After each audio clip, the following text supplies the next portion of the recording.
Le Grand Matin Sud Radio, 7h-10h, Benjamin Glaise, Cécile de Ménibus. Il est 7h48, dans quelques instants, Guy Carlier sera avec nous et ce matin, Sud Radio vous explique quelles sont les suites judiciaires pour le cabinet McKinsey. On en parle ce matin à Vincent Drezet, qui est fiscaliste, membre du conseil scientifique de l'Association pour la taxation des transactions financières et pour l'action citoyenne. Bonjour.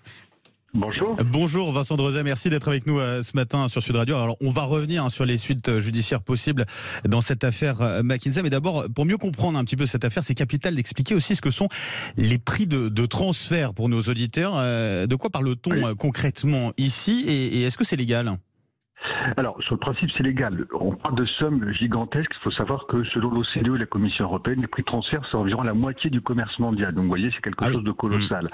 Le schéma est très simple. C'est que lorsqu'on est dans un groupe de sociétés, il est possible que deux entités du même groupe se facturent des biens ou des services et se règlent entre elles. Si c'est aux conditions normales du marché au juste prix, si j'ose dire, il n'y a pas de problème, c'est légal, quelle que soit la résidence des sociétés en question.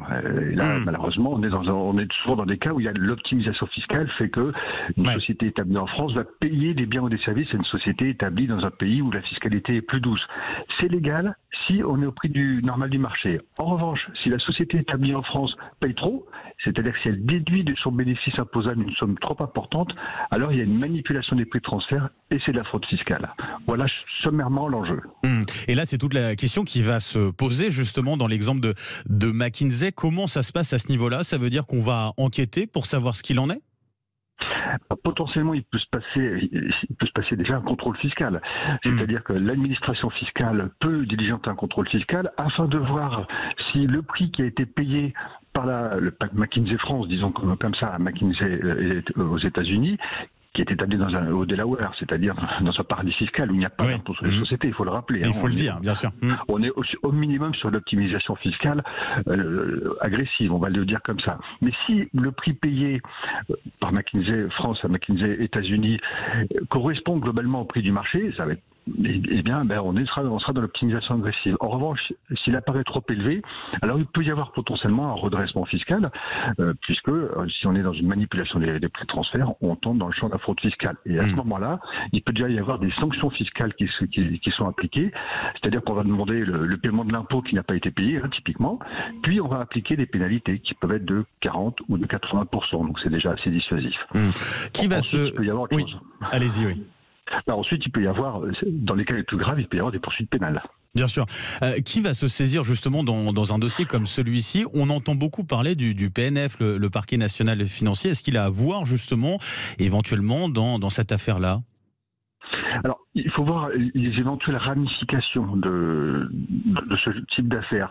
Sur toute la partie fiscalité proprement fiscale et contrôle fiscal, c'est la Direction générale des finances publiques qui peut agir. Mais il peut y avoir effectivement l'intervention de la justice pour différentes raisons, y compris parce qu'il peut y avoir d'autres faits connexes, mais il peut y avoir l'intervention du parquet national financier dès lors qu'il s'agira de se saisir éventuellement, le cas échéant, d'un dossier pour fraude fiscale, parce que ça sera la justice d'appliquer des peines et de voir également comment la chaîne de décision à l'intérieur de l'entreprise a été prise, s'il faut engager à l'intérieur de la société des poursuites contre des personnes physiques ou contre des complices par exemple, ou s'il faut engager la personnalité de la personne morale, la responsabilité de la personne morale. Alors la dernière question, alors avant cela précisons aussi qu'il y a la question aussi de la déclaration d'un des responsables de McKinsey qui avait déclaré devant les sénateurs que le cabinet payait bien l'impôt sur les sociétés en France, qui a priori n'est pas le cas. Donc là aussi, on verra s'il y a des poursuites judiciaires ou pas. Mais dernière question à Vincent Drezet, juste pour savoir, est-ce qu'il est possible que le gouvernement n'ait pas eu connaissance du fait que McKinsey ne payait pas cet impôt sur les sociétés en France?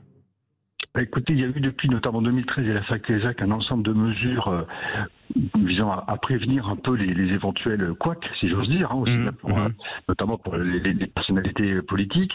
Il y a une administration fiscale qui dépend du ministre de l'Action et des Comptes Publics et du ministre de l'Économie et des Finances. Donc on peut imaginer, et ce serait un principe de précaution, que lorsqu'il y a des marchés publics notamment importants qui sont par le passé, on vérifie quand même la situation fiscale de ceux à qui on s'adresse. Bien sûr. Ouais. Donc, autant il y a un secret fiscal, autant il n'est pas opposable à toutes les personnes, et notamment aux ministres concernés. Bien sûr. En tout cas, merci beaucoup Vincent Drezet, fiscaliste, membre du conseil Merci à vous. scientifique d'Attaque. Merci d'avoir été avec nous ce matin sur Sud Radio.